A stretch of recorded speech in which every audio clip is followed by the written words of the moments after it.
Welcome to concept minds. कैसे हैं आप सभी लोग? मुझे उम्मीद है बहुत अच्छे होंगे। आज मैं आप लोगों से एक सवाल पूछना चाहता हूं। आप लोगों को कितने फ्रीडम फाइटर्स के नाम याद है? काउंट करिए। मे बी 10, 20, 25 या शायद 30। क्या सिर्फ 30 लोगों ने भारत को आज़ादी दिलाई? नहीं, उनकी संख्या हजारों में थी। फिर हमें सिर्फ 30 नाम ही याद क्यों हैं? और जो 30 नाम याद हैं उनमें से भी या तो वो कांग्रेस के मेंबर हैं या फिर भगत सिंह, सुखदेव, राजगुरु जैसे कुछ क्रांतिकारी हैं। लेकिन क्या आप लोगों ने सोचा है कि उस दौर का सबसे कुख्यात जेल, सेलुलर जेल, उस जेल में भारत की कुछ वीरांगनाएं भी सजा काट रही थी? क्या हमें इनका नाम याद है? नहीं, बिल्कुल याद नहीं है। ये वो महिलाएं हैं जिन्होंने ब्रिटिश सरकार के अगेंस्ट रिवॉल्यूशन किया, बंदूकें उठाई, गोलियां चलाई, और ब्रिटिश सरकार ने बदले में इन्हें सेलुलर जेल जैसे कुख्यात जेल में बंद कर टॉर्चर किया। यह एक इमेज है जो 1938 की है। इसमें पंजाब के सिख रिवॉल्यूशनरीज, इन्हें सरकार बॉम्बे स्टेशन से खींचा गया ये फोटो है, जिन्हें ब्रिटिश सरकार अंडमान भेज रही है। देखिए, इनके हाथों पैरों में बेड़ियां जकड़ी हुई हैं। क्या हमें इनमें से किसी का नाम याद है? बिल्कुल नहीं। अगर कुछ नाम याद है तो वो नाम ये है। लेकिन सिर्फ यही देश के फ्रीडम फाइटर्स, रिवॉल्यूशनरी और क्रांतिकारी आंदोलनकारी नहीं है। अंडमान निकोबार के सेलुलर जेल पर ऐसी पट्टियां खुदी पड़ी है जिसमें उन लोगों के नाम खुदे पड़े हैं जिन्हें अंडमान निकोबार के सेलुलर जेल में या तो फांसी दे दी गई या जिन्होंने जीवन भर आजीवन कारावास की सजा काटी। तो क्वेश्चन यह उठता है कि क्या हम अपने फ्रीडम फाइटर्स को भूल गए या हमारे फ्रीडम फाइटर्स का नाम हमसे जानबूझकर छुपाया गया?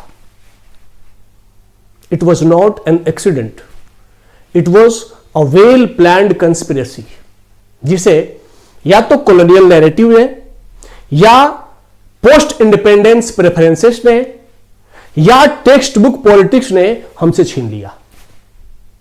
आज हम उन सभी कारणों की जांच करेंगे जिसके कारण हमारे रिवॉल्यूशनरी, हमारे क्रांतिकारी, आंदोलनकारी जो हमसे छुपाए गए क्या कारण थे, एक एक कर जानने की कोशिश करेंगे। चलिए सबसे पहले जानते हैं सबसे पहला narrative. Colonial history decided who was hero. ये कॉलोनियल गवर्नमेंट ने डिसाइड किया कि इंडियंस किसे अपना हीरो मानेंगे और किसे अपना हीरो नहीं मानेंगे। The Indian war of independence में यह 1857 के रिवोल्ट को वीर सावरकर ने फर्स्ट फ्रीडम स्ट्रगल कहा है, पहला स्वतंत्रता संग्राम का युद्ध कहा है। उसी में वो लिखते हैं, those who resisted British rule were officially labelled as rebel, criminals और एक्सट्रीमिस्ट। या तो उन्हें रेबेल कह दिया गया, क्रिमिनल कह दिया गया या एक्सट्रीमिस्ट कह दिया गया। मतलब कि वह एक सिविलाइज्ड सोसाइटी के आइडियल हो ही नहीं सकते थे। 1857 के विद्रोह के बहुत सारे विद्रोही रहे।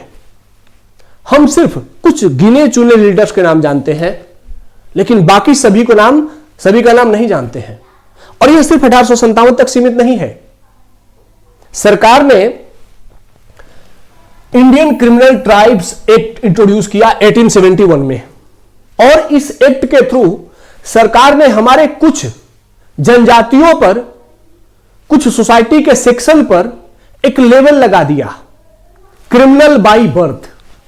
और उसमें गुज्जर, चमार, लोधी, सन्यासी, पासी, अहिर, डोम, ये ऐसी जातियां थीं जो हमारी सोसाइटी में, जिसमें कि हम कहते हैं ना क्षत्रिय, जो सोसाइटी का क्षत्रिय क्लास होता था, जो कि सोसाइटी के लिए, इस सिविलाइजेशन के लिए लड़ने वाला क्लास था, जो कि ब्रिटिश सरकार के अगेंस्ट शुरू में ही जिसने एक रिवोल्ट किया था, उस सभी क्लास को, उस सभी ट्राइब्स को ब्रिटिश सरकार ने इस द क्रिमिनल ट्राइब्स एक्ट के अंतर्गत क्रिमिनल बाय बर्थ डिक्लेयर कर दिया। और वो क्रांतिकारी जो भारत के नायक थे, जिन्होंने क्रांति की धारा की शुरुआत की थी, वो जन्म से ही अपराधी घोषित हो गए और सरकार ने उनको सोसाइटी से अलग भेज दिया। उसके साथ साथ सरकार ने IPC section 124A sedition law, राजद्रोह का आरोप लगा करके और बहुत सारे आंदोलनकारी और क्रांतिकारियों को जेल में डाल दिया और उनको राजद्रोही घोषित कर दिया गया। उनके नाम भी हमारे लिस्ट से गायब हो गए और वो एक सिविलाइज सोसाइटी के आइडियल नहीं रह सके। तो इस तरीके से यह एक पहला प्लान था ब्रिटिश गवर्नमेंट का कि जो उनके अगेंस्ट लड़ने वाली क्लास थी, कास्ट थी, उनको क्या करो, उनको बाय बर्थ क्रिमिनल डिक्लेयर करके सोसाइटी से बाहर फेंक दो, ताकि बाकी इंडियंस उनको क्रिमिनल समझे और उनसे दूर हो जाए और ब्रिटिश रूल परमानेंट हो जाए। इसका इंपैक्ट पड़ा कि जो भी आर्म रिवोल्यूशनरी थे वो क्रिमिनल हो गए और सरकार ने जो मॉडरेटर थे उनको फ्रीडम नेगोशिएटर्स घोषित कर दिया कि जो आंदोलनकारी हैं, जो सरकार के रूल को फॉलो करते हुए सरकार से डिमांड रखते हैं, they were real freedom fighters, ऐसा सरकार ने डिक्लेयर कर दिया। They are fighting for Indians, इसीलिए ये इंडियंस के हीरो हैं और जिन्होंने बंदूकें उठाई वो जन्म से अपराधी हो गए। ऐसा ही सरकार ने उसके बाद दूसरा जो प्लान है जिसने कि हमारे फ्रीडम फाइटर्स को हमसे दूर किया, it is history books preferred safe nationalism. ये एक बहुत बड़ा, एक बहुत सोची समझी साजिश है। जब आजादी के बाद हम हिस्ट्री लिखने लगे तो जो हिस्ट्री राइटर्स थे उन्होंने टेक्स्ट बुक फ्रेंडली रीडर्स को सेलेक्ट किया। बहुत सारे हमारे क्रांतिकारी आंदोलनकारी थे, उनमें से कुछ को पिक कर लिया और उनको फ्रीडम फाइटर्स का, फ्रीडम स्ट्रगल का आइकन बना के पेश किया गया। इंडिया स्ट्रगल फॉर इंडिपेंडेंस में उसके चैप्टर 20 में विपिन चंद्रा लिखते हैं, the national movement was projected largely through constitutional and non violence method, कि भारत का जो स्वतंत्रता संघर्ष हुआ यह मेनली कैसा था, संवैधानिक और अहिंसक था। जैसे ही हिस्टोरियंस ने पूरे के पूरे आंदोलन को अहिंसक डिक्लेयर किया, पूरे स्वतंत्रता संग्राम को अहिंसक डिक्लेयर किया, जो हमारे क्रांतिकारी थे उनको साइडलाइन कर दिया गया। अब जबकि रियलिटी क्या है कि इस नैरेटिव में, जो टेक्स्ट बुक नैरेटिव थी, इसने क्या किया, जो टेक्स्ट बुक फ्रेंडली लीडर्स थे उनको सामने बड़ा हीरो बना दिया और जो टेक्स्ट बुक फ्रेंडली रिवोल्यूशनरी नहीं थे, क्योंकि इंडिया की इमेज को ऐसे पोर्ट्रेट किया जा रहा था कि इंडिया शांति की बात करता है, अहिंसा की बात करता है, तो इसीलिए उन्हीं लीडर्स को टेक्स्ट बुक में प्रेफर किया गया, फिट किया गया, जिन्होंने शांति और अहिंसा से आंदोलन को लीड किया। लेकिन जिन्होंने क्रांति की, उनको उस टेक्स्ट बुक से या तो साइडलाइन कर दिया गया या फिर उनके बारे में एक दो छोटी छोटी बातें मेंशन कर दी गई। कारण था कि उन हिस्टोरियंस पर भी दबाव था। सरकार ने भी इंडिया के इमेज को, वो जो पीसफुल इमेज था, अहिंसावादी भारत, वसुधैव कुटुंबकम वाला भारत, सर्वधर्म संभाव वाला भारत, उसको पोर्ट्रेट करना था सरकार को कि हम किसी पर शस्त्र नहीं उठाते। और इस कारण हजारों की संख्या में जो हमारे क्रांतिकारी शहीद हुए, बहुत सारे आंदोलनकारी जो जिन्हें फांसी दे दी गई, वो सब टेक्स्ट बुक से गायब कर दिए गए। अगला कारण है many freedom fighters had no political heirs. हमारे बहुत सारे क्रांतिकारी, आंदोलनकारी जिनका की कोई पॉलिटिकल बैकग्राउंड नहीं रहा या आगे जिन्होंने एक्टिव पॉलिटिक्स में पार्टिसिपेट नहीं किया, उनका नाम भी इस लिस्ट से गायब हो गया। ये आप इमेज देख रहे हैं, ये हमारे उस दौर की पार्लियामेंट की इमेज है। ये पार्लियामेंटेरियन है जिन्होंने आजादी की लड़ाई लड़ी और उसके बाद एक्टिव पॉलिटिक्स में पार्टिसिपेट किया और देश की पहली इंडिपेंडेंट कैबिनेट बनाई। इनके बारे में हम सभी जानते हैं, लेकिन यह सेलुलर जेल के क्रांतिकारी जिन्होंने कि जेल में दुर्दशाएं झेली, इनको नहीं जानते हैं हम। कारण क्या है कि इन्होंने या इनके फैमिली वालों ने एक्टिव पॉलिटिक्स में पार्टिसिपेट नहीं किया।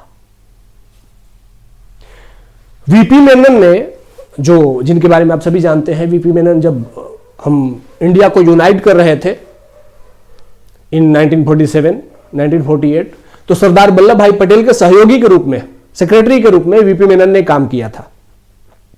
उन्होंने एक बुक लिखी है, the transfer of power in India.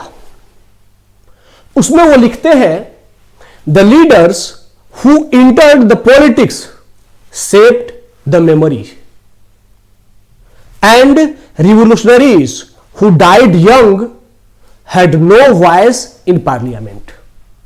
कहते हैं कि जो आजादी की लड़ाई में जो शामिल थे और बाद में जो पॉलिटिक्स में इंटर कर गए, उन्होंने ही लोगों के मेमोरी को शेप दिया।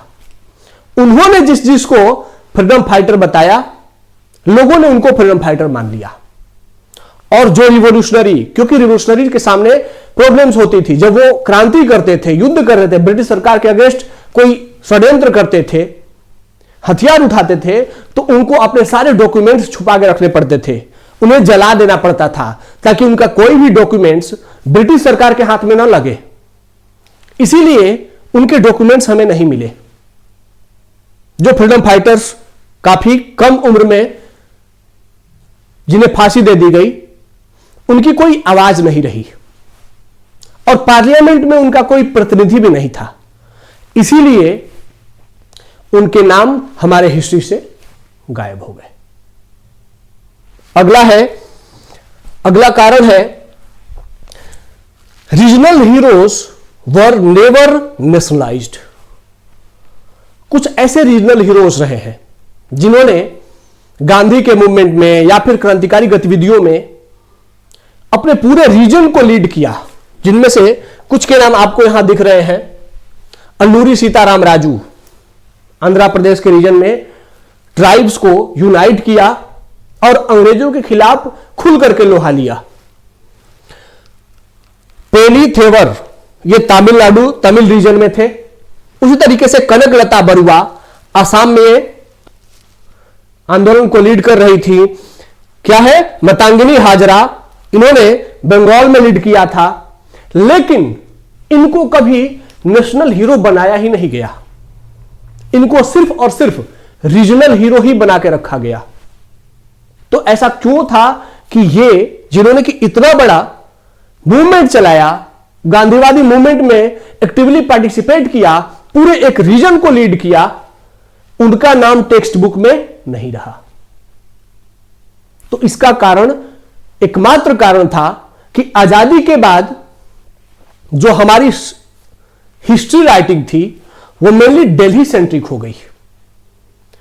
जिन्होंने दिल्ली में रह करके आंदोलन किए, पॉलिटिक्स किया और बाद में सत्ता प्राप्त की, उन्हीं का नाम उस हिस्ट्री टेक्स्ट बुक में रहा।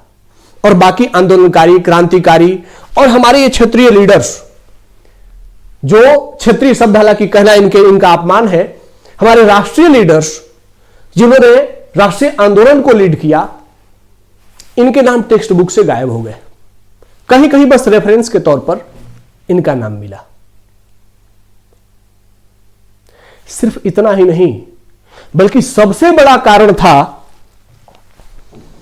अंग्रेजों द्वारा हमारे क्रांतिकारियों को फांसी दे देना। एक ब्रिटिश हिस्टोरियन है, उनका नाम है विलियम डेलरिम्पले। विलियम डेलरिम्पले ने लिखा है, जो कि 1857 के रिवोल्ट के बारे में लिखते हैं, तो वो कहते हैं कि between 1857 to 1860 around 5,000 to 10,000 Indians were hanged. 5,000 से 10,000 एस्टिमेटेड लोगों को लगभग फांसी दी गई। कितना बड़ा नंबर है। इस बर्बरता का दुनिया में कहीं कोई उदाहरण नहीं है। 2-3 सालों के अंतराल में 5,000 से 10,000 लोगों को फांसी देने का इतिहास मानवता में ढूंढने पर शायद ही कहीं मिले। और उन 5,000 10,000 लोगों के नाम में से हम कुछ भी नहीं जानते हैं। ब्रिटिश राज के दौरान हजारों लोगों को फांसी दी गई, लेकिन हमें गिने चुने 3-4 नाम याद हैं। और ऐसा नहीं था कि सिर्फ 1857 में ही यह हुआ। जैसे उसके बाद हम 20वीं सेंचुरी में आते हैं, तो उस दौर में भी खुदीराम बोस, करतार सिंह सराभा, भगत सिंह, सुखदेव, राजगुरु जैसे लोगों को फांसी दिया गया। ब्रिटिश सरकार ने फांसी देना जारी रखा। एक रिपोर्ट है, हालांकि यह ऑफिशियल रिपोर्ट नहीं है, अंदाजा लगाया गया है कि 1900 to 1930 around 300 plus people were hanged. 300 से अधिक लोगों को फांसी दी गई 1900 से 1939 के बीच में।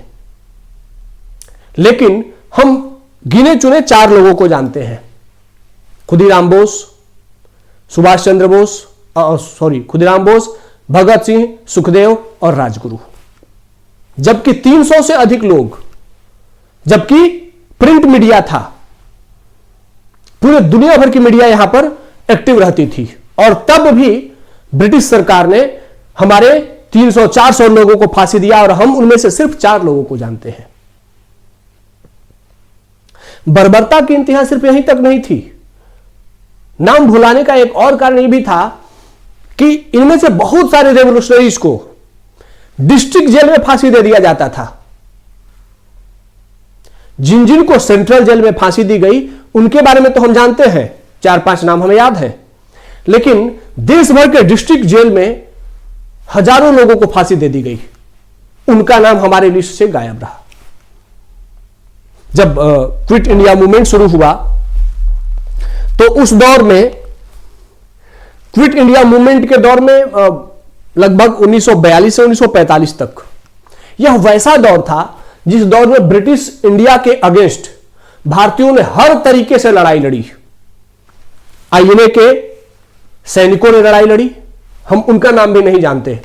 हम सिर्फ उन्हीं का नाम जानते हैं जिन पर कि आईएनए का मुकदमा चला, सहगल, ढिल्लो और शाहनवाज खान।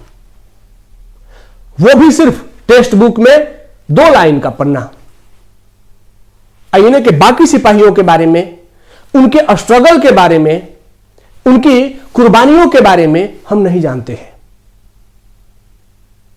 जबकि भारत छोड़ो आंदोलन शुरू हुआ, उस दौर में ब्रिटिश सरकार ने अपनी सारी बर्बरता पार कर दी और बड़े स्तर पर लोगों को फांसी दिया गया। लेकिन उस दौर के जो हमारे क्रांतिकारी शहीद हुए, जो आंदोलनकारी शहीद हुए, उनका नाम हमें नहीं पता है। कुल मिलाकर एक एस्टिमेट है कि अराउंड 6,000 टू 15,000, 6,000 से 15,000 लोगों तक ब्रिटिश सरकार ने मेनलैंड इंडिया में फांसी दी। और अगर हम जनजातियों को और जो हमारा बॉर्डर एरिया है उसको भी शामिल कर लें तो यह नंबर बहुत ज्यादा हो जाता है। नॉर्थ वेस्ट फ्रंटियर प्रोविंस हो या फिर असम का रीजन हो, उन सबको अगर शामिल कर दें तो नंबर बहुत बड़ा है। लेकिन हम उनके बारे में बिल्कुल नहीं जानते हैं। अब सवाल यह उठता है कि अगर इतने अधिक लोग शहीद हुए तो हम उनका नाम क्यों नहीं जानते हैं? ये सारे कारण हमने देखे,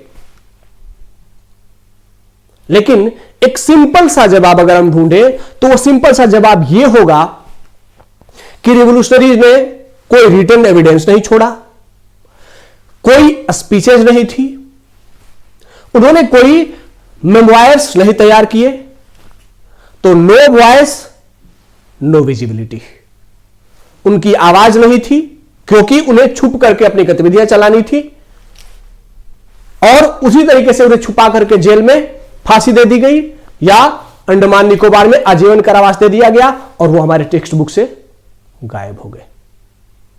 तो at the end of the day हम कह सकते हैं, एट द एंड की जो कॉलोनियल नैरेटिव था,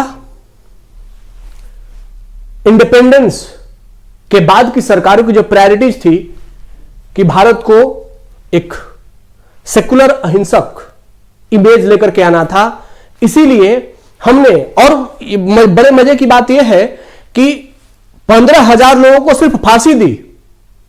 क्रांतिकारी तो बहुत थे, आंदोलनकारी भी बहुत थे, मतलब संघर्ष हुआ है। और भारत की आजादी के बारे में विंस्टन चर्चिल भी कहता है कि अगर आईएनए का मुकदमा एंड इंडियन नेवल मिलिट्री नहीं हुआ होता तो शायद अंग्रेज भारत छोड़ करके नहीं जाते, क्योंकि अंग्रेजों ने 1992 तक साउथ अफ्रीका को नहीं छोड़ा, जबकि भारत को 1947 में ही आजाद कर दिया। तो it was because our revolutionaries confronted with British government, और ब्रिटिश गवर्नमेंट को जिस अपनी पावर पर भरोसा था, मिलिट्री पावर पर, उससे टक्कर लेकर के हमने सिद्ध किया कि हम तुम्हारे मिलिट्री पावर के सामने तुम्हें भगाएंगे, तब उन्हें भागना पड़ा। अब जवाहरलाल नेहरू ने जो उनकी एक बुक है ग्लिम्पसेस ऑफ वर्ल्ड हिस्ट्री, उसमें उन्होंने लिखा है, एक लाइन कोट किया है, and I am quoting it, कि history is shaped as much by what we choose to remember as what actually happened. मतलब वो कहना चाहते हैं कि हिस्ट्री उससे शेप किया जाता है कि हम किसे रिमेंबर करना चाहते हैं, किसे याद करना चाहते हैं, न कि उससे जो कि एक्चुअली हुआ था। इट मीन्स कि हमने एक ऐसी इमेज पोर्ट्रेट करी थी कि भारत आजादी आंदोलन से प्राप्त किया, शांति और अहिंसा से प्राप्त किया, और यही आगे के भारत के लिए एक मार्गदर्शन था कि आगे का भारत अहिंसक होगा, शांति का पुजारी होगा। और इसीलिए जो हमारे फ्रीडम फाइटर्स थे उनमें भी प्राथमिकताएं फिक्स कर दी गई। जिन्होंने आंदोलन किया, शांति की बात की, दे दी हमें आजादी, बिना खड़क बिना ढाल वाली बात की, उनको मेनलैंड में मेन हीरो बना दिया गया और बाकी क्रांतिकारी पीछे छूट गए। तो इस प्रेफरेंसेस को फिक्स किया गया और यह आज हमारे सामने एक ऐसे रूप में खड़ा है कि हम अभी आजादी के सिर्फ 75 साल हुए हैं और आजादी की लड़ाई लड़ने वालों को नहीं जानते। यह बहुत बड़ी सवाल है। अगर आप लोग अपने रियल क्रांतिकारियों को जानना चाहते हैं तो गवर्नमेंट ऑफ इंडिया के वेबसाइट पे जाइए, वहां पर रियल फ्रीडम फाइटर सर्च कीजिए, वहां 1000 से अधिक फ्रीडम फाइटर्स की कहानियां विथ फोटो दी गई हैं। जाना चाहिए आपको। आज के इस सेशन में इतना ही। धन्यवाद। जय हिंद।